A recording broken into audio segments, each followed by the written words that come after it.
Good evening people, welcome back to the channel. UPSC prelims 2026 के polity and constitution की series में आज हम प्रेसिडेंट रूल के केस में जुडिशियल रिव्यू का क्या स्कोप है एंड एसआर बोमाई जजमेंट के बाद कोर्ट के क्या गाइडलाइंस रहे हैं जुडिशियल रिव्यू और अदर चीजों को लेकर के कोर्ट ने कुछ ग्राउंड्स दिए हैं कि इन ग्राउंड्स पे अगर आप लगाते हो तो 356 का प्रॉपर यूज माना जाएगा और इन ग्राउंड्स पे लगाते हो तो 356 का इम्प्रॉपर यूज माना जाएगा। लगभग 10 ग्राउंड्स हैं, 10 गाइडलाइंस हैं और 6 और 7 आपके प्रॉपर यूज के केसेस हैं एंड 6 और 7 इम्प्रॉपर यूज के केसेस हैं। इनमें से दो आपको जानना जरूरी है, एटलीस्ट दो इंपॉर्टेंट है, आपको याद रखना होगा। अगर ये प्रॉपर यूज के केसेस आपको याद हो तो इनमें से 2 इंपॉर्टेंट है, इसके बाद आप कुछ जेनरिक चीजें हैं जो आपको समझ में आ जाएंगी।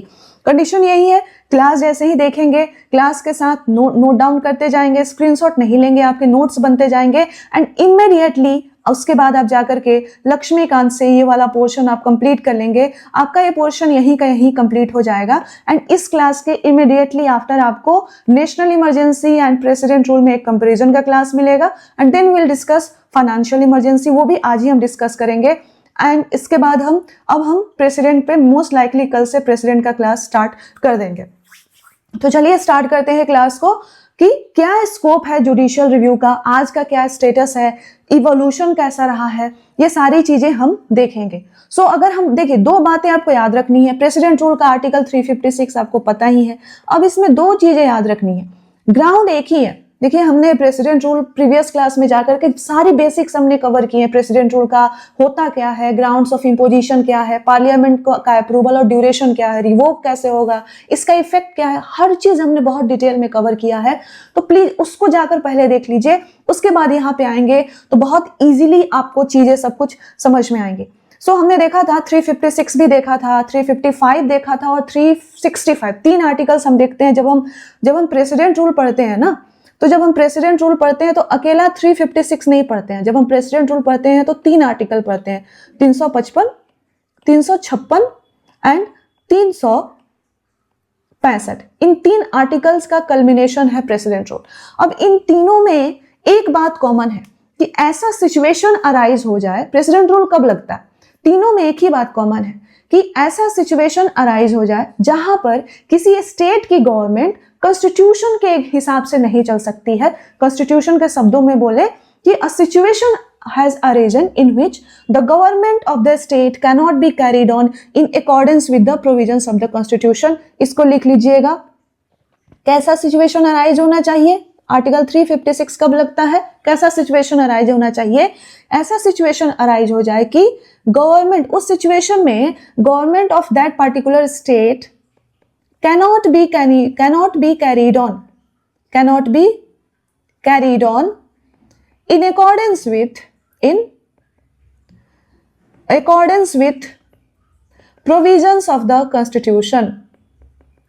उस provisions of the कॉन्स्टिट्यूशन, ये इंपॉर्टेंट है, इसको बिल्कुल रट जाना है। नींद में भी आपसे पूछा जाए ये फ्रेज याद कर लीजिए कि a situation has arisen in which the government of the state can not be carried on in accordance with the provisions of the constitution. ऐसा सिचुएशन आ गया है कि अब उस पर्टिकुलर स्टेट में या फिर मल्टीपल स्टेट्स में सरकार जो है कॉन्स्टिट्यूशन के प्रोविजंस के हिसाब से नहीं चल सकती, can not be carried on in accordance with the provisions of the constitution. सरकार उस स्टेट में या उन स्टेट्स में कॉन्स्टिट्यूशन के हिसाब से नहीं चल सकती और इसी को बोलते हैं failure of the constitutional machinery. Failure of the constitutional machinery, constitutional machinery fail हो गई, आपने सुना होगा बहुत बार। इसका मतलब क्या है कि ऐसा सिचुएशन आ गया है कि अब उस स्टेट में कॉन्स्टिट्यूशनल गवर्नमेंट पॉसिबल नहीं है। कॉन्स्टिट्यूशनल गवर्नमेंट पॉसिबल नहीं है मतलब उस स्टेट की सरकार अब कॉन्स्टिट्यूशन के हिसाब से नहीं चल सकती है। तो ये सिचुएशन इंपॉर्टेंट है। दूसरा चीज क्या इंपॉर्टेंट है कि ये सिचुएशन किसको फील होना चाहिए कि ऐसा सिचुएशन अराइज हो गया है। मुझे लगना चाहिए, आपको लगना चाहिए, या फिर यूपीएससी के चेयरमैन को लगना चाहिए, या फिर इलेक्शन कमिश्नर को लगना चाहिए, या फिर उस स्टेट के हाईकोर्ट को लगना चाहिए। किसको लगना चाहिए? 2 चीजें इंपॉर्टेंट है। एक कि ये सिचुएशन अराइज हो जाना चाहिए, तो ये सिचुएशन अराइज हो गया, ये किसको फील होना चाहिए? तो ये सिचुएशन किसको फील होना चाहिए? In the eyes of the president. President को ये फील होना चाहिए, प्रेसिडेंट को लगना चाहिए कि एक सिचुएशन अराइज हो गया है। क्लियर है? और सिर्फ फील होने से बात नहीं बनेगी, सिर्फ फील होने से बात नहीं बनेगी। क्या होना है यहाँ पे? प्रेसिडेंट को सेटिस्फाई होना है। ये बहुत इंपॉर्टेंट है, सेटिस्फैक्शन ऑफ द प्रेसिडेंट। दो, ये सिचुएशन और साथ में प्रेसिडेंट का सेटिस्फैक्शन। तो प्रेसिडेंट साहब को सेटिस्फाई होना है that a situation has arisen in which the government of the state cannot be carried on in accordance with the provisions of the constitution। President साहब को लगना चाहिए कि अब ऐसा लगना नहीं चाहिए, प्रेसिडेंट पूरी तरह से संतुष्ट हो चुके हैं। जिस तरह से आप खाना खाते हैं, पेट भरने पे सेटिस्फैक्शन मिलता है, वैसा ही सेटिस्फैक्शन प्रेसिडेंट को लगना चाहिए कि अब इस सरकार में कॉन्स्टिट्यूशनल मशीनरी का फेलियर हो चुका है। यानी अब इस स्टेट की सरकार, इस स्टेट में कॉन्स्टिट्यूशन के अकॉर्डिंग सरकार नहीं चलेगी। क्लियर है? और इस प्रेसिडेंशियल सेटिस्फैक्शन हमने देखा कि ये गवर्नर के रिपोर्ट पे भी हो सकता है या फिर अदरवाइज भी हो सकता है, या प्रीवियस क्लास में चले जाइएगा, हम डिटेल में नहीं जाएंगे। दो चीजें इंपॉर्टेंट है, पहला है सिचुएशन एंड दूसरा है प्रेसिडेंट का सेटिस्फैक्शन। अब सारा का सारा ये जो जुडिशियल, ये हम बातें क्यों कर रहे हैं कि ये जो सारा का सारा जुडिशियल रिव्यू का जो स्कोप है एंड उसके बाद एसआर बोमाई जजमेंट है, ये सारा का सारे प्रेसिडेंट के सेटिस्फैक्शन पे ही है। ठीक है? अगर यहाँ पे प्रेसिडेंट के सेटिस्फैक्शन, जब हम प्रेसिडेंट के सेटिस्फैक्शन को बात कर रहे हैं तो eventually we are talking about satisfaction of council of ministers headed by prime minister. And जहां भी प्रेसिडेंट का सेटिस्फैक्शन यानी पार्टी इन पावर का सेटिस्फैक्शन, तो हमेशा यहाँ पे एक एलिमेंट ऑफ डाउट, हमेशा यहाँ पे जो अपोजिट गवर्नमेंट की सरकार, अपोजिट पार्टी की सरकार हो स्टेट्स में, वहां पे कोएर्सन का एलिमेंट देखने को मिलता है। So that's why it is very important कि प्रेसिडेंशियल सेटिस्फैक्शन को चेक किया जाए, क्योंकि यही ग्राउंड है। प्रेसिडेंट को सेटिस्फाई होना चाहिए क्या, किस चीज के लिए? कि भाई ऐसा सिचुएशन आ गया है, सिचुएशन आपके सामने है। सो अब इसी सेटिस्फैक्शन पे बात शुरू हो गई। बात शुरू कब हुई? बात शुरू हुई कि देखिए 1975 में जब इमरजेंसी लगी थी उस समय बहुत सारे चेंजेस आए, राइट? उसमें एक चेंज ये भी आया, अब 1975 में जो भी गवर्नमेंट थी, देखिए हमारी पर्सनल वेंडेटा नहीं है, हम कभी की भी किसी गवर्नमेंट को नेम एंड शेम नहीं करेंगे। You know, it's our history and हर समय की सिचुएशन के हिसाब से हमारी पॉलिटिकल हिस्ट्री बनती है, बिगड़ती है, एंड इसी तरह से कंट्री इवॉल्व होता है। आपके आंसर्स में किसी भी, आपके आंसर से ये नहीं दिखना चाहिए कि आप एक पार्टिकुलर पार्टी के अगेंस्ट हैं या फिर आप एक पार्टिकुलर पार्टी के प्रो हैं। कभी भी नेमिंग एंड शेमिंग किसी भी पार्टी को नहीं करना है, किसी भी गवर्नमेंट को, किसी भी प्राइम मिनिस्टर को नेगेटिव लाइट में नेम नहीं करना है। इवन किसी सीजेआई को, किसी कॉन्स्टिट्यूशनल बॉडी के, कॉन्स्टिट्यूशनल अथॉरिटी को भी नेम एंड शेम नहीं करना है। क्लियर है? चीफ जस्टिस गोगोई के अगेंस्ट में बहुत सारे सेक्सुअल हरासमेंट के केसेस आए थे और लोगों ने आंसर में उनके नाम बकायदे लिखे थे, इररिस्पेक्टिव ऑफ द फैक्ट कि वो केसेस प्रूव होते या नहीं होते। You can not name and Shem, आपको न्यूट्रल रहना है और पॉलिटिकल। आप थर्ड पर्सन में लिखिए recent instance of sexual lot of sexual harassment charges against the sitting chief justice. इतना इनफ है, सिटिंग चीफ जस्टिस इनफ है लोगों को समझने के लिए, आपको इसके बियॉन्ड नहीं जाना है। उसी तरह से जब नेशनल इमरजेंसी 1975 को आप जब डिस्क्राइब करते हैं तो ऐसा लगता है कि लेट श्रीमती इंदिरा गांधी से आपका पर्सनल वेंडेटा है। नो, टेक्स्ट बुक्स, वो अपने टेक्स्ट बुक्स के पास आजादी है, वो टाइम टू टाइम अपने हिसाब से लिखेंगे। एडिटोरियल आप नहीं लिख रहे हैं, आप एक आंसर लिख रहे हैं, right? You have to be really very careful. So चलिए वापस आते हैं। सो 1975 में बहुत सारे चेंजेस, उथल पुथल हो रही थी, तो उस समय की एक सरकार ने एक अमेंडमेंट लाई। 1975 में एक अमेंडमेंट आता है, that is 38th amendment. Constitution में 38th अमेंडमेंट किया जाता है और वहां पे कहा जाता है कि ये जो प्रेसिडेंट का सेटिस्फैक्शन है, जो मैंने आपको भूमिका दिया है, ये अब समझ में आया कि ये जो सेटिस्फैक्शन ऑफ द प्रेसिडेंट की बात हम करते हैं कि this presidential satisfaction, this presidential satisfaction, इसको ऐसा लिखेंगे तो बढ़िया रहेगा। प्रेसिडेंशियल सेटिस्फैक्शन, इसको क्या कहा जाता है कि प्रेसिडेंट का जो सेटिस्फैक्शन है ये फाइनल एंड कंक्लूसिव है। वर्ड इंपॉर्टेंट है, फाइनल एंड कंक्लूसिव। प्रेसिडेंट का सेटिस्फैक्शन क्या है? प्रेसिडेंट का सेटिस्फैक्शन क्या है? Final and conclusive. फाइनल मतलब खत्म, कंक्लूसिव मतलब ये जो हो गया ये हो गया, इसके आगे कोई रास्ता नहीं है। फाइनल एंड कंक्लूसिव, कंक्लूड कर दिया गया, द एंड हो गया। आप आंसर में लिखते हैं ना कंक्लूजन, वहां से कंक्लूसिव को रिलेट कीजिए, द एंड हो गया। अब इससे आगे आप जा नहीं सकते, प्रेसिडेंट ने जो कह दिया सो कह दिया। सो 38th अमेंडमेंट से प्रेसिडेंशियल सेटिस्फैक्शन को फाइनल एंड कंक्लूसिव बना दिया गया। एंड जब कोई चीज फाइनल एंड कंक्लूसिव हो गई, इसका क्या मतलब है कि presidential satisfaction is immune from judicial review. Final and conclusive बना दिया गया है।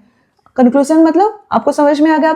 जो प्रेसिडेंट को लगता है प्रेसिडेंट साहब सेटिस्फाई है, it is immune from judicial review, यानी आप इसको कोर्ट में चैलेंज ही नहीं कर सकते। What does it mean? It cannot be challenged, cannot be challenged in any court of law on any ground. आप किसी भी कोर्ट में किसी भी ग्राउंड पे प्रेसिडेंशियल सेटिस्फैक्शन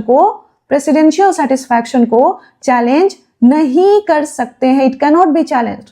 क्लियर है ये हमने देखा 1975।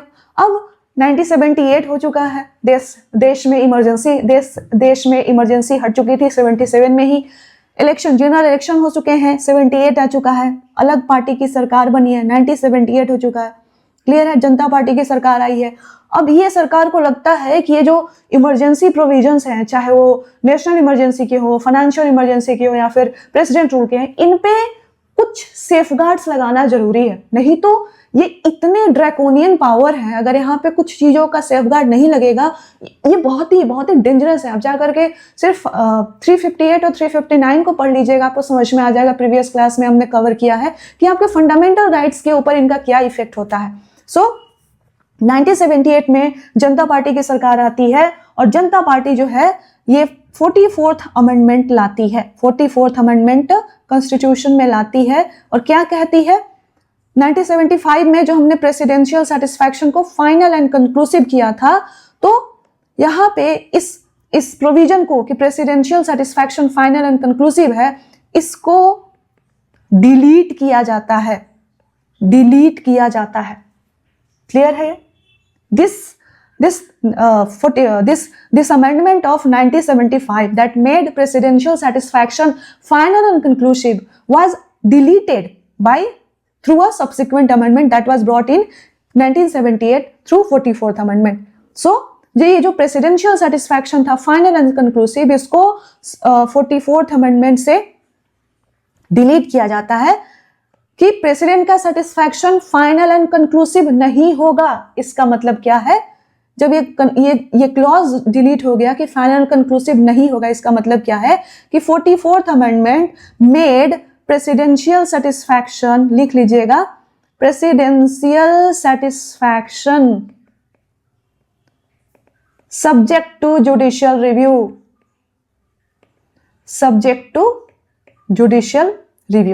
क्लियर है ये? जो 1975 में प्रेसिडेंट के सेटिस्फैक्शन को फाइनल एंड कंक्लूसिव कह दिया गया था, 44th अमेंडमेंट 1978 से कहा गया कि नहीं, प्रेसिडेंट का सेटिस्फैक्शन फाइनल एंड कंक्लूसिव नहीं होगा, this is subject to judicial review. तो आपसे पूछा जाए कि क्या प्रेसिडेंशियल 356 के प्रोक्लामेशन को चैलेंज किया जा सकता है कोर्ट ऑफ लॉ में? यस, क्योंकि the presidential satisfaction, the ground on which कि whether president is satisfied, the ground तो एक ही है कि कॉन्स्टिट्यूशनल मशीनरी का फेल होना है। अब इसका मतलब आप समझते हैं। और ये कौन डिसाइड करेगा कि स्टेट में कॉन्स्टिट्यूशनल मशीनरी का फेलियर हो चुका है? प्रेसिडेंट को सेटिस्फाई होना है। सो यहाँ पे इतना एलिमेंट ऑफ डिस्क्रिशन दिया गया है एक इंसान के ऊपर, एक इंसान के विजडम पे इतनी ज्यादा जब आप रिस्पॉन्सिबिलिटी या फिर ट्रस्ट करते हो, तो ऑफ कोर्स आप एक स्टेट के चुनी हुई सरकार को गिरा दे रहे हो, एक काम करती फंक्शनल स्टेट असेंबली को आप डिसमिस कर दे रहे हो, सस्पेंड कर दे रहे हो और डिसॉल्व कर दे रहे हो। तो आपको यहाँ पे एक एलिमेंट ऑफ मिसट्रस्ट तो देना ही होगा। एक एलिमेंट ऑफ किसी भी इंसान के जजमेंट को आप थोड़ा सा तो चेक तो करेंगे ही। 100% तो कंक्लूसिव आप नहीं बना सकते। सो 44th अमेंडमेंट के बाद से presidential satisfaction is subject to judicial review, इसलिए proclamation of national state emergency और president rule is subject to judicial review. Proclamation of president rule is subject to judicial review, ये याद रखिएगा। क्लियर है ये? अब इसके बाद होता है बहुत ही एक लैंडमार्क केस आता है, बोमाई केस 1994 में। ठीक है? सो हमने कॉन्स्टिट्यूशनल पर्सपेक्टिव देख लिया कि कॉन्स्टिट्यूशन में क्या क्या चेंज हुए हैं। अब हम जुडिशियल पर्सपेक्टिव देखेंगे कि जुडिशरी ने क्या क्या कहा है। सो इसके बाद एक एसआर बोमाई जजमेंट आता है, बहुत ही इंपॉर्टेंट है। एसआर बोमाई केस आता है 1994 में, और यहाँ पे कोर्ट ने कुछ गाइडलाइंस दिए related to imposition of president rule in a state under article 356। Bommai case में कोर्ट ने कुछ गाइडलाइंस दिए हैं 356 के किसी भी स्टेट में इम्पोजिशन से, किसी भी स्टेट में प्रेसिडेंट रूल के लगाने से के लिए कुछ आपको गाइडलाइंस दिए गए हैं। क्या क्या गाइडलाइंस है? सबसे पहले याद रखेंगे ये किसके लिए है गाइडलाइंस है? प्रोक्लामेशन। प्रोक्लामेशन मतलब सिंपल शब्दों में कहें तो प्रोक्लामेशन मतलब होता है डिक्लेरेशन। हमारे और आपके भाषा में कहें तो प्रोक्लामेशन मतलब क्या होगा? डिक्लेरेशन होगा। क्लियर है? ये कॉन्स्टिट्यूशन की भाषा में जो हम डिक्लेरेशन करते हैं वो प्रोक्लामेशन है। तो प्रोक्लामेशन ऑफ 356 या फिर इसी को, सॉरी ये 365 हो गया, प्रोक्लामेशन ऑफ 356 या फिर इसी को आप प्रेसिडेंट रूल भी कहते हैं। तो अब सारे गाइडलाइंस देखिए कैसे इसी प्रोक्लामेशन के अराउंड रिवॉल्व करती है। तो पहली बात जब एसआर बोमाई केस में सुप्रीम कोर्ट ने कही, पहली बात कही कि this proclamation of president rule यानी declaration of president rule is subject to judicial review. Clear कह दिया सुप्रीम कोर्ट ने कि दिस प्रोक्लामेशन, ये जो प्रोक्लामेशन है प्रेसिडेंट रूल का, is subject to judicial review. पहली बात कोर्ट ने क्लियर कर दी। नाउ अब ये प्रोक्लामेशन ऑफ प्रेसिडेंट रूल का मतलब क्या है? अब इस प्रोक्लामेशन आप क्या टेस्ट करिएगा? एक ही बात है कि ये सिचुएशन होना चाहिए और ये सेटिस्फैक्शन होना चाहिए। अब यहां पर तो आप कोर्ट क्या करेगी? यहां कुछ कर नहीं सकती। फाइनल अथॉरिटी किसके हाथ में है? यहां पे। सो तो कोर्ट चेक करेगी कि क्या प्रेसिडेंट का सेटिस्फैक्शन, जब हम कहते हैं कि proclamation of president rule is subject to judicial review, यानी हम कहते हैं कि प्रेसिडेंट का satisfaction is subject to judicial review. तो यहाँ पे लिख लीजिए कि proclamation of 356 subject to judicial review, इसका मतलब है presidential satisfaction. The satisfaction of president is subject to judicial review. Clear है ये? नाउ अब प्रेसिडेंट के, आप जब किसी भी कोर्ट में जाएंगे, सब्जेक्ट टू जुडिशियल रिव्यू का मतलब है कि किसी भी स्टेट में जब प्रेसिडेंट रूल लगती है तो उसको कोर्ट में जाकर चैलेंज किया जा सकता है। कहा जा सकता है कि जनाब प्रेसिडेंट का जो सेटिस्फैक्शन था, आप जब कोर्ट में जाएंगे किसी भी 356 प्रेसिडेंट रूल के इम्पोजिशन को चैलेंज करने, तो वहां पे आप बेसिकली प्रेसिडेंट के सेटिस्फैक्शन को चैलेंज कर रहे हैं। क्लियर है? तो कोर्ट ने ग्राउंड दिया कि जो प्रेसिडेंट का सेटिस्फैक्शन है, कोर्ट ने क्या कहा कि जो प्रेसिडेंट का सेटिस्फैक्शन है किस चीज पे बेस्ड होना चाहिए? प्रेसिडेंट का सेटिस्फैक्शन किस चीज पे बेस्ड होना चाहिए? कि ये प्रेसिडेंट का सेटिस्फैक्शन रिलीवेंट मटेरियल पे बेस्ड होना चाहिए।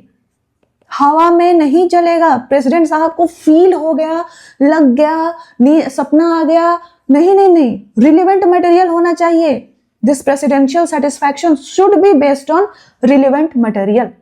क्लियर है ये? अब कोर्ट ने कहा कि अगर प्रेसिडेंट का एक्शन, कोर्ट ने कहा कि प्रेसिडेंट का अगर एक्शन इररिलेवेंट मटेरियल पे मतलब मटेरियल ही नहीं है रिलेवेंट, या फिर एक्सट्रानियस ग्राउंड्स पे बेस्ड है जिनका कोई लेना देना नहीं है प्रेसिडेंट रूल से, या फिर मालाफाइड है प्रेसिडेंट का एक्शन,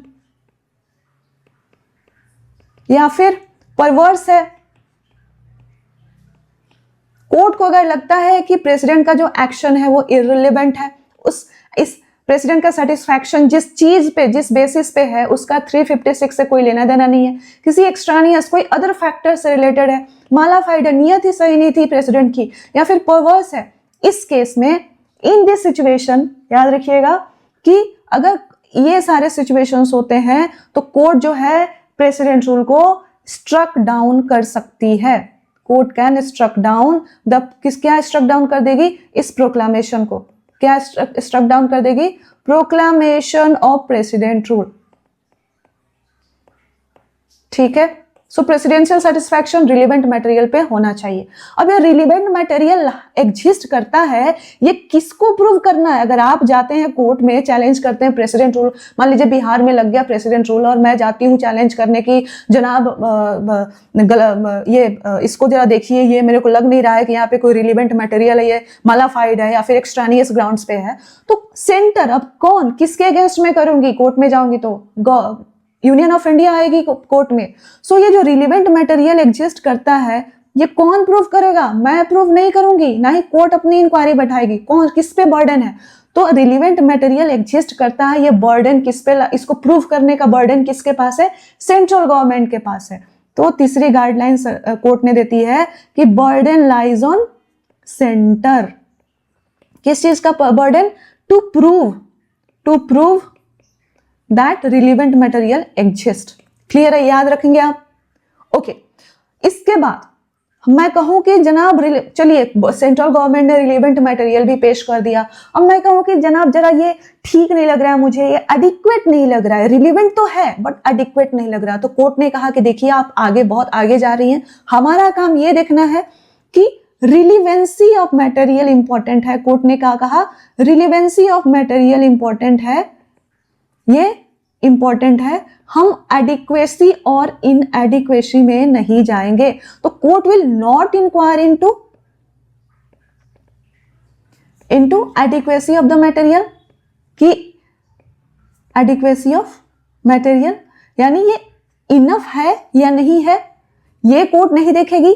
रिलेवेंट है ये देख लेगी 356 के हिसाब से, काम खत्म। आप ये जाके नहीं कहते कि नहीं और मटेरियल आना चाहिए, एडिक्वेट नहीं लग रहा है, थोड़ी कमी, कुछ तो मिसिंग है जनाब, ये आप नहीं कह सकते हैं। तो court will not inquire into adequacy of material, court को रिलेवेंसी दिखनी चाहिए, काम खत्म। जैसे ही मटेरियल रिलेवेंट हो गया, प्रेसिडेंशियल सेटिस्फैक्शन क्या है? बिल्कुल वैलिड है, 356 का प्रोक्लामेशन भी वैलिड है। लेकिन जैसे ही कितना भी एडिक्वेट मटेरियल दे दे सेंट्रल गवर्नमेंट, अगर रिलेवेंट नहीं है तो ये ग्राउंड्स आ जाएंगे और कोर्ट क्या करेगी? स्ट्रक डाउन कर देगी 356 को, उस स्टेट से खत्म कर देगी। इसका इफेक्ट हम देखेंगे कि क्या इफेक्ट होगा अभी। सो फोर्थ पॉइंट इज दिस कि yes, relevancy of material is more important.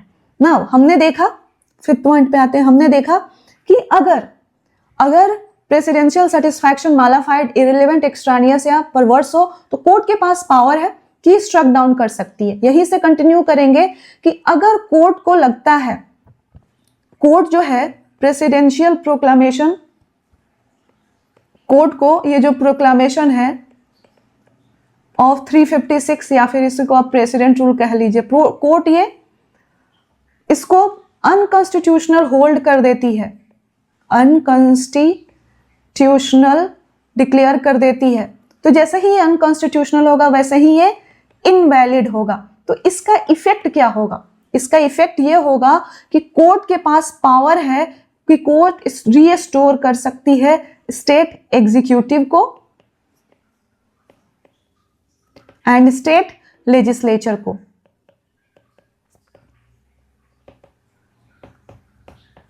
Clear है? जैसे ही 356 का प्रोक्लामेशन कोर्ट को लगता है कि ये अनकॉन्स्टिट्यूशनल, कोर्ट ने अनकॉन्स्टिट्यूशनल डिक्लेयर कर दिया, इनवैलिड हो गया, वैसे ही उसी समय कोर्ट जो है, जो स्टेट एग्जीक्यूटिव यानी council of ministers headed by chief ministers को डिसमिस कर दिया गया था, ऑफिस से निकाल गया था। कोर्ट तुरंत उस गवर्नमेंट को जो ऑफिस से निकाली गई सरकार है, तुरंत उसको ऑफिस में वापस लाएगी और स्टेट लेजिस्लेचर जिसको सस्पेंड कर दिया गया था या फिर डिसॉल्व कर दिया गया था, कोर्ट के पास पावर है कि इस डिसॉल्व्ड स्टेट लेजिस्लेचर को भी रिजॉल्व कर सकती है, रिस्टोर कर सकती है। हम अभी नेक्स्ट पॉइंट पे आएंगे कि कब सस्पेंड करेंगे, कब डिसॉल्व करेंगे। अब एसआर बोमाई से पहले क्या होता था कि जैसे ही किसी भी स्टेट में प्रेसिडेंट रूल लगता था, तो जैसे ही प्रेसिडेंट रूल लगा, इसका इफेक्ट क्या होता था? एसआर बोमाई से पहले की बात कर रहे हैं कि state executive that is council of ministers headed by chief minister, ये डिसमिस, ऑफिस से निकाल दिए जाते थे। रिजाइन भी नहीं, नो, आपसे पूछा जाएगा रिजाइन कर सकते हैं, नो, सीधा डिसमिस, धक्के मार के निकाल दिए जाते हैं। क्लियर है?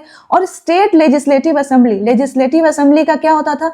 ये डिसॉल्व, ठीक है? ये प्री एसआर बोमाई था, pre Bommai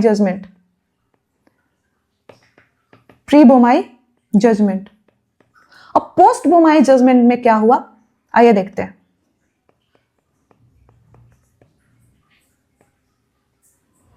post Bommai case में क्या हुआ, प्रेसिडेंट रूल लग रहा है, हमारे पास एग्जीक्यूटिव ब्रांच है स्टेट का, state executive, legislative assembly, state legislature. तो जो एग्जीक्यूटिव पे इफेक्ट था वो सेम था, कहा गया कि ठीक है स्टेट एग्जीक्यूटिव, प्रेसिडेंट में सारे के सारे एग्जीक्यूटिव पावर वेस्ट हो जाते हैं, स्टेट एग्जीक्यूटिव को आप ऑफिस से हटा दीजिए, कोई दिक्कत नहीं है। तो ये प्रीवियस ही है, डिसमिस कर दीजिए। अब जो लेजिस्लेटिव असेंबली को डिसॉल्व कर दिया जाता था सीधा, ये बहुत ही ड्रैकोनियन था। कोर्ट ने कहा कि एक काम करिए, आप लेजिस्लेटिव असेंबली को के पास ऑप्शन है, अब आपके पास, आप इसको इमीडिएटली डिसॉल्व मत कीजिए, आप सस्पेंड कर दीजिए। इमीडिएट इफेक्ट क्या हुआ हम बताएंगे भी सस्पेंड का, कि इमीडिएट इफेक्ट सस्पेंड कर दीजिए। और आप जो ये डिसॉल्व कर रहे थे, ये डिसॉल्व आप तब कीजिए, ये डिसॉल्व आप कब कर सकते हैं, लेकिन कब करेंगे, जब पार्लियामेंट अप्रूवल दे दे प्रेसिडेंट रूल के प्रोक्लामेशन का। तो डिसॉल्व कब करेंगे, पार्लियामेंट अप्रूवल के बाद। क्लियर है ये? तो पार्लियामेंट अप्रूवल के बाद अब प्रेसिडेंट रूल के प्रोक्लामेशन लेजिस्लेटिव असेंबली को डिसॉल्व करेंगे। इमीडिएट इफेक्ट क्या होगा कि आप सस्पेंड कर सकते हैं। सस्पेंड करने का मतलब क्या है कि आपको आपके ऑफिस से हटाया जा रहा है, आप लाइव रहेंगे पर आप काम नहीं कर सकते। क्लियर है ये? सस्पेंशन का मतलब यही होता है कि आप लाइव रहेंगे, आप आपकी आंखें देखेंगी बट आप काम नहीं कर सकते हैं। डिसोल्यूशन आपको पता है, लेजिस्लेचर सारे ऑफिस से खत्म, अब नई जनरल इलेक्शन में जाएंगे, फिर से चुन के आएंगे, ये सारा इसका इफेक्ट होता है। तो एसआर बोमाई के बाद से एग्जीक्यूटिव का सेम स्टेटस रहा कि एग्जीक्यूटिव का इमीडिएट, याद रखिएगा, कोई टाइम नहीं, इमीडिएट डिसमिसल होता है। लेकिन लेजिस्लेटिव असेंबली के पास थोड़ा सा विंडो हो गया, प्रेसिडेंट को कहा गया कि आप सस्पेंड कर सकते हैं इमीडिएटली, लेकिन डिसोल्यूशन कब होगा, जब पार्लियामेंट प्रेसिडेंट रूल के प्रोक्लामेशन को अप्रूव कर दे। तो इमीडिएट इफेक्ट एग्जीक्यूटिव में डिसमिसल है, लेकिन असेंबली में सस्पेंशन है, ये याद रखिएगा। क्लियर है ये? Now 7th point, court 7th guidelines, court ने क्या कहा, कोर्ट ने कहा कि देखिए इन सब चीजें तो अच्छी बात है, लेकिन सेक्युलरिज्म जो है ये कॉन्स्टिट्यूशन का बेसिक फीचर है। सेक्युलरिज्म कॉन्स्टिट्यूशन का बेसिक फीचर है। तो अगर कोई state government anti secular politics अपनाती है, ये वर्ड इंपॉर्टेंट है, एंटी सेक्युलर पॉलिटिक्स, अगर कोई state government anti secular politics pursue करती है, तो इस स्टेट पे, मान लीजिए स्टेट है ये एंटी सेक्युलर पॉलिटिक्स कर रही है, तो इस स्टेट पे 356 लगाना बिल्कुल बिल्कुल वाजिब होगा और बहुत ही नेसेसिटी होगा। क्लियर है? सेक्युलरिज्म, कोर्ट ने कहा कि सेक्युलरिज्म बेसिक फीचर है, तो अगर कोई state anti secular politics follow pursue करती है तो 356 लगाना बिल्कुल जायज होगा। नेक्स्ट गाइडलाइन में कोर्ट ने कहा कि ये जो सवाल है कि जो स्टेट गवर्नमेंट स्टेट असेंबली का कॉन्फिडेंस लूज कर दी है, यानी सरकार गिर गई है। जब हम बात करते हैं कि सरकार गिर गई है, इसका मतलब होता है कि वो जो पार्टी है, जो सरकार है, जो एग्जीक्यूटिव है, उस पार्टी का स्टेट लेजिस्लेटिव असेंबली में बहुमत घट गया है। तो अगर कोई गवर्नमेंट स्टेट लेजिस्लेटिव असेंबली के, अब हम कह रहे हैं कि मान लीजिए कि मैं कहूं कि पार्टिकुलर बिहार में जो सरकार है वो असेंबली की कॉन्फिडेंस कमांड नहीं करती है, यानी जिस पार्टी की सरकार है उस पार्टी का लेजिस्लेटिव असेंबली में बहुमत नहीं है, बस इतना इसका मतलब समझ लीजिए। तो ये कैसे प्रूव होगा कि ये गवर्नमेंट जो है असेंबली की कॉन्फिडेंस कमांड करती है या नहीं? कॉन्फिडेंस कमांड करना मतलब असेंबली का भरोसा है कि नहीं इस गवर्नमेंट में। तो कोर्ट ने कहा कि ये एजम्पशन से डिसाइड नहीं होगा कि गवर्नर को लग गया कि नहीं ये सरकार जो है असेंबली में इसके नंबर्स नहीं है, या फिर प्रेसिडेंट साहब को लग गया। ये कैसे डिसाइड होगा? ये डिसाइड होगा on the floor of the house, यानी जो आपकी लेजिस्लेटिव असेंबली है, जो आपकी विधानसभा है, वहां पर ये वोटिंग होगी, उससे डिसाइड होगा एजम्पशन से डिसाइड नहीं होगा। आप राष्ट्रपति भवन में परेड करा लीजिए या फिर राजभवन में परेड करा लीजिए, कहीं भी परेड करा लीजिए, गोवा के बीच पे परेड करा लीजिए, कोई फर्क नहीं पड़ता है। ये कहाँ डिसाइड होगा, ये परेड कहाँ होना चाहिए? On the floor of the house, state legislative assembly के फ्लोर पे डिसाइड होगा कि जो सरकार है वो बहुमत में है या नहीं। प्लीज डू रिमेंबर दिस, ये बहुत इंपॉर्टेंट है। जब आप स्टैटिक पढ़ लेंगे और उसके बाद जब आप करंट में न्यूज पढ़ेंगे, आपके लिए बहुत हलवा हो जाता है ये। और लास्ट चीज कोर्ट ने कही कि देखिए, ये जो आर्टिकल 356 के अंदर जो पावर है, आर्टिकल 356 के अंदर जो पावर है, ये बहुत ही एक्सेप्शनल पावर है। आप एक चुनी हुई सरकार को उसके ऑफिस से लात मार के निकाल दे रहे हैं, स्टेट असेंबली को आप डिसॉल्व कर दे रहे हैं after parliamentary approval.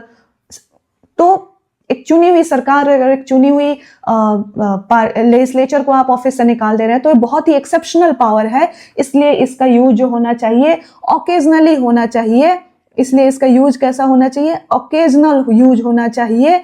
And purpose क्या होना चाहिए? To meet requirements of special situation, to meet requirements of special situation.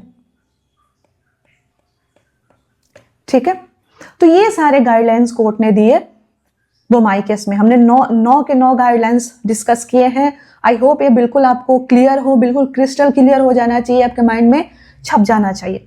इसके बाद क्या हुआ कि ये गाइडलाइंस के अलावा अब चूंकि सरकारिया कमीशन की भी रिकमेंडेशंस आई थी 1988 में, आपको पता होगा कि Sarkaria commission on centre state relation, ये हमने सेंटर स्टेट रिलेशन में पढ़ा था, इसकी 1988 में रिकमेंडेशन आई थी। तो इस सरकारिया कमीशन के रिकमेंडेशन के बेसिस पे बोमाई जजमेंट में कोर्ट ने कुछ प्रॉपर यूजेस एंड कुछ इम्प्रॉपर यूजेस के ग्राउंड्स बताए हैं। इस सरकारिया कमीशन से बेसिस बना, on the basis of Sarkaria commission court ने, just a minute, okay, so on the basis of Sarkaria commission recommendation court ने इन बोमाई जजमेंट क्या दिए? ग्राउंड्स दिए। कौन से ग्राउंड्स? कि 365 का प्रॉपर यूज क्या होगा एंड 356 का इम्प्रॉपर यूज क्या होगा।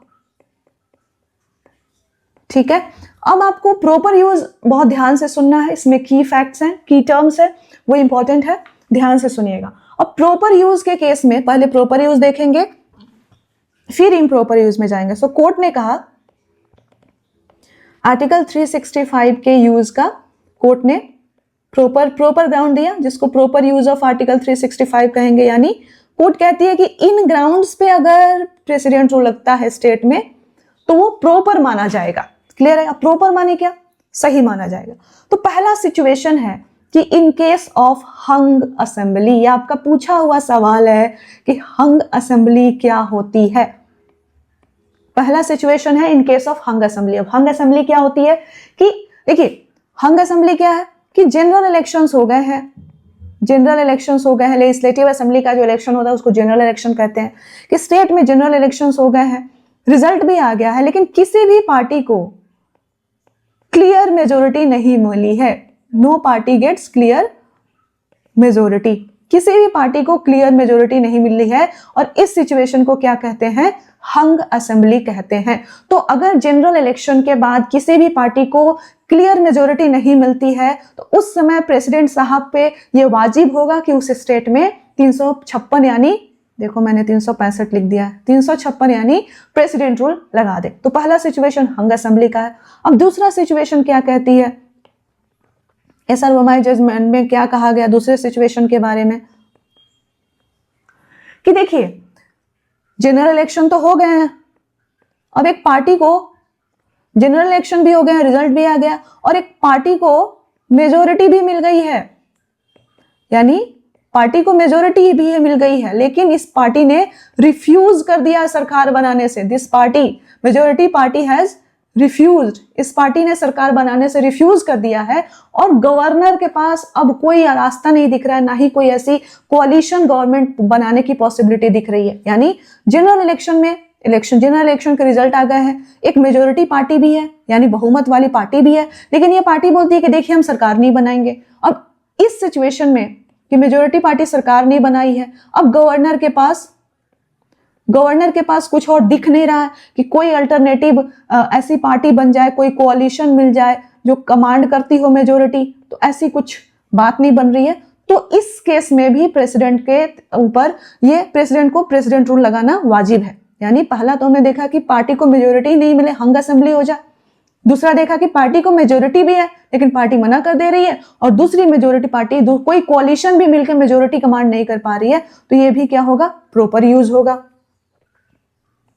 अब तीसरा है, हमने यहां तक देखा है कि इलेक्शन हुए हैं, पार्टी को या तो मेजोरिटी नहीं मिली है या फिर मिली है तो सरकार नहीं बना रही है। अब हम देखेंगे कि अब सरकार बन चुकी है, यानी अभी जो स्टेट गवर्नमेंट है, अब ये गवर्नमेंट जो है किसी वजह से क्या होती है कि ये बहुमत इसकी गिर जाती है, यानी लेजिस्लेटिव असेंबली में कॉन्फिडेंस मोशन डिफीट हो जाता है एंड इस गवर्नमेंट को रिजाइन करना पड़ता है। अब इस रेजिग्नेशन के बाद गवर्नर को ये सेम सिचुएशन कंटिन्यू होता है कि कोई भी कोalition ऐसी नहीं दिखती है जो मेजोरिटी कमांड कर सके, कोalition ऐसी जो मेजोरिटी कमांड कर सके विधानसभा में, उसकी अपनी बहुमत हो, ऐसी कोई भी कोalition, ऐसी कोई भी गठबंधन गवर्नर को नजर नहीं आती है। तो इस सिचुएशन में भी प्रेसिडेंट के पास वाजिब है, ये लाजमी है कि प्रेसिडेंट साहब उस स्टेट में प्रेसिडेंट रूल लगा देंगे। क्लियर है? तो ये तीनों एक ही सिनेरियो के कंटिन्यूटी में है, आप देख लीजिएगा। चौथा सिचुएशन है कि वो स्टेट गवर्नमेंट जो है, सेंट्रल गवर्नमेंट की कोई डायरेक्शन है, सेंट्रल डायरेक्शन को मानने से ही इनकार कर दे।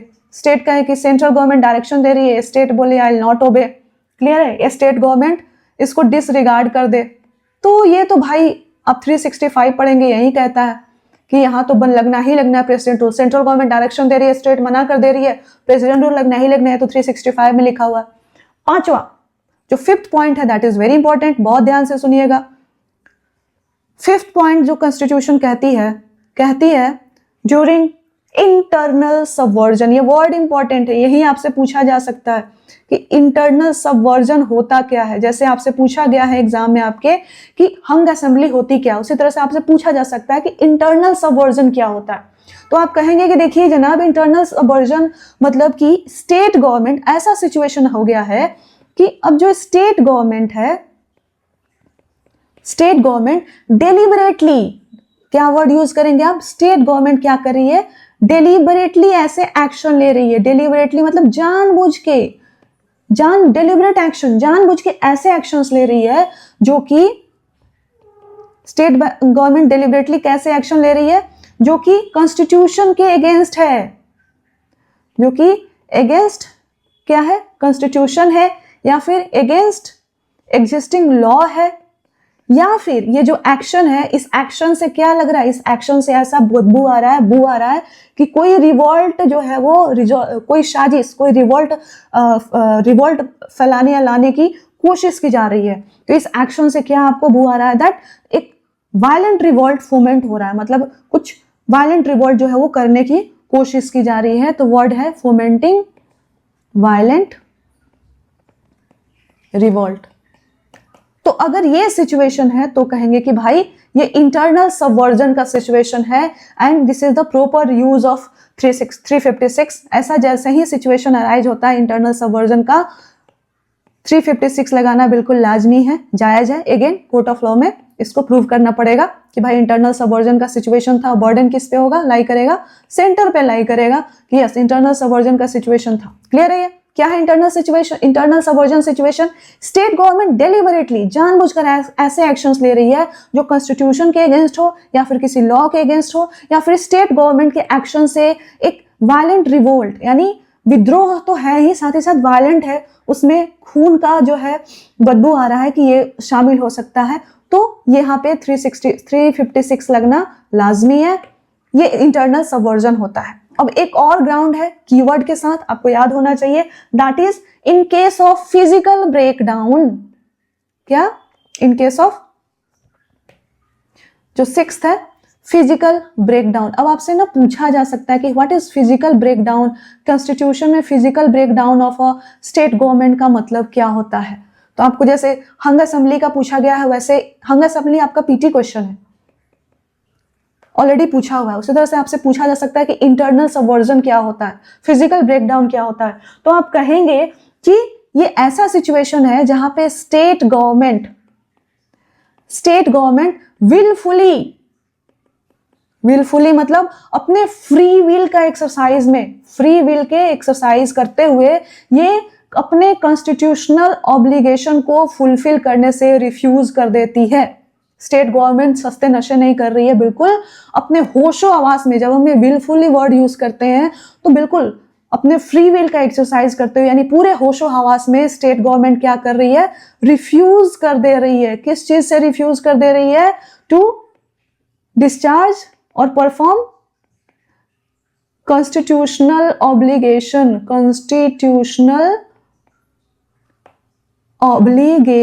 अपने जो भी संवैधानिक ड्यूटीज हैं, संवैधानिक जो ऑब्लिगेशंस हैं, उनको डिस्चार्ज करने में, उनको परफॉर्म करने में स्टेट गवर्नमेंट सीधा सीधा मना कर दे रही है। तो यहाँ पे भी बिल्कुल वाजिब सिचुएशन होगा जहाँ पे 356 प्रेसिडेंट रूल लगाया जा सके। तो ये छह कंडीशंस एसआर बोमाई जजमेंट में दिए गए हैं, मेरे और आपके बनाए हुए नहीं हैं। ये प्रॉपर यूज के जो केसेस हैं ये एसआर बोमाई जजमेंट में ही दिए गए थे कि अगर ये 6 कंडीशन में से कोई एक भी कंडीशन अराइज होता है तो it would be lawful for the president to impose president rule in that state. पहला था हंग असेंबली, उसके बाद की पार्टी को मेजोरिटी तो मिल गई है लेकिन पार्टी रिफ्यूज कर दे रही है सरकार बनाने से, और किसी और कोalition के पास उतनी बहुमत नहीं है कि वो पार्टी सरकार बना सके। दूसरा है कि अब जनरल इलेक्शन भी हो सकते हैं, मेजोरिटी पार्टी ने सरकार भी बना दिया है, लेकिन बीच में क्या हो गया कि किसी कारणवश वो सरकार जो है लेजिस्लेटिव विधानसभा में उसकी वो डिफीट हो जाती है, नो कॉन्फिडेंस मोशन पास हो जाता है, डिफीट हो जाती है और गवर्नमेंट को रिजाइन करना पड़ता है। और कोई कोalition के पास अभी इतना है नहीं कि वो मेजोरिटी साबित कर दे, तो यहाँ पे 356 लगेगा। अगेन सेंट्रल डायरेक्शन के अगेंस्ट जा रही है स्टेट गवर्नमेंट, ये 365 में यही बात है, ये आर्टिकल 365 से आ रहा है।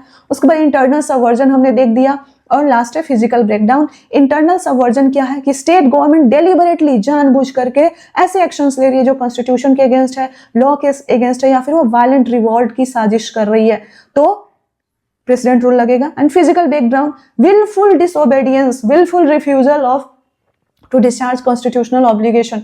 कॉन्स्टिट्यूशनल ऑब्लिगेशन को आप विलफुली मना कर रहे हैं कि भाई आई एम नॉट, मैं नहीं करूंगा, अपुनिच देख लेगा। तो फिर प्रेसिडेंट रूल साहब कहेंगे कि ठीक है तुम देखो अपना, हम 356 लगा देते हैं। तो ये आप प्लीज याद रखिएगा, बहुत इंपॉर्टेंट है। लास्ट थिंग जो है, अब हमने देखा था कि एसआर बोमाई जजमेंट में सरकारिया कमीशन के रिकमेंडेशन के बेसिस पे एसआर बोमाई जजमेंट में 2 ग्राउंड्स दिए गए, प्रॉपर यूज और इम्प्रॉपर यूज का।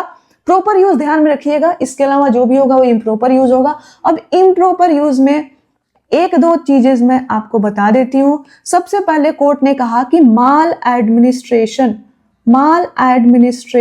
यानी एडमिनिस्ट्रेशन सही से नहीं कर पा रही है स्टेट गवर्नमेंट, या फिर करप्शन, चार्जेज ऑफ करप्शन, ये कहीं भी ग्राउंड नहीं है। आप इसके बेसिस पे आर्टिकल 356 इंपोज नहीं कर सकते हैं। किसी स्टेट गवर्नमेंट पे करप्शन के चार्ज लग रहे हैं, आप 356 नहीं लगा सकते हैं। आपको दिख रहा है कि वहां की स्टेट गवर्नमेंट एडमिनिस्ट्रेशन सही से नहीं कर पा रही, आप 356 नहीं लगा सकते हैं। इसलिए बहुत बार ये सेंट्रल गवर्नमेंट किसी भी स्टेट में लगा देती है 356, फिर वो कोर्ट में जाते हैं और कोर्ट में जाकर के फिर वो जो हमने देखा कि वो अनकॉन्स्टिट्यूशनल डिक्लेयर हो जाता है और फिर वो रिस्टोर हो जाती है गवर्नमेंट। क्यों? क्योंकि सिर्फ करप्शन के चार्जेस के बेसिस पे आप 356 नहीं लगा सकते। गवर्नर को अगर लग रहा है कि नहीं यहाँ पे एडमिनिस्ट्रेशन सही से कैरी ऑन नहीं हो रहा है, वो स्टेट गवर्नमेंट को टेक ओवर नहीं कर सकती। माल एडमिनिस्ट्रेशन आपका ग्राउंड नहीं हो सकता। माल एडमिनिस्ट्रेशन मतलब एडमिनिस्ट्रेशन को सही से कैरी ऑन नहीं कर पाना, ये ग्राउंड नहीं हो सकता है 356 का लगना। और याद रखेंगे कोर्ट ने कहा कि देखिए इंटरनल डिस्टरबेंस